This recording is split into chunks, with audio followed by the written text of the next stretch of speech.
Obsession de Curie Barker. Donc, c'est un film à tout petit budget. C'est un film assez peu original en définitive sur son histoire. Mais ça n'empêche pas d'être un film que j'ai beaucoup apprécié. Clairement dans mon top de l'année, avec un petit bémol que j'ai difficile à nommer. Alors, pour parler du film, malgré le petit budget, vraiment, je trouve que tous les effets spéciaux sont réussis. Donc,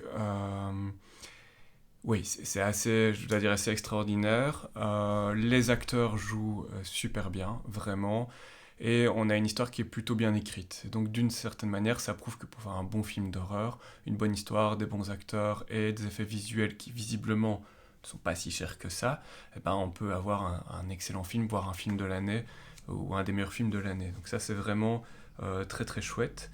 Alors pourquoi la petite gêne? Je sais pas trop dire parce que globalement je ressors du film avec l'impression de génial.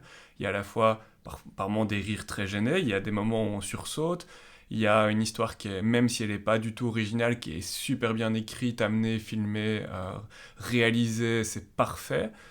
Et pourtant il y a une petite gêne. Alors à mon avis cette petite gêne est due au fait que de base je suis pas un grand fan de films d'horreur, donc probablement que je ne le reverrai plus, même si j'ai vraiment aimé le voir, ou en tout cas j'ai trouvé que c'était un excellent film.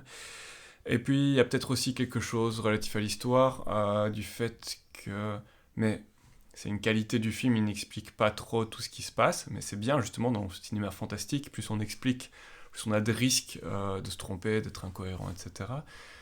Mais cela dit, par rapport à la femme et à certaines choses qui se passent, euh, je sens bien qu'il y a un message qui est de dire qu'elle est, enfin que la personne qu'il a en face de lui n'est pas vraiment elle, mais je trouve ça assez contradictoire par rapport à certains moments du film. Donc, ça me gêne un petit peu là-dessus, sans empêcher de trouver le film globalement très très bon. Hein. Ça n'empêche pas.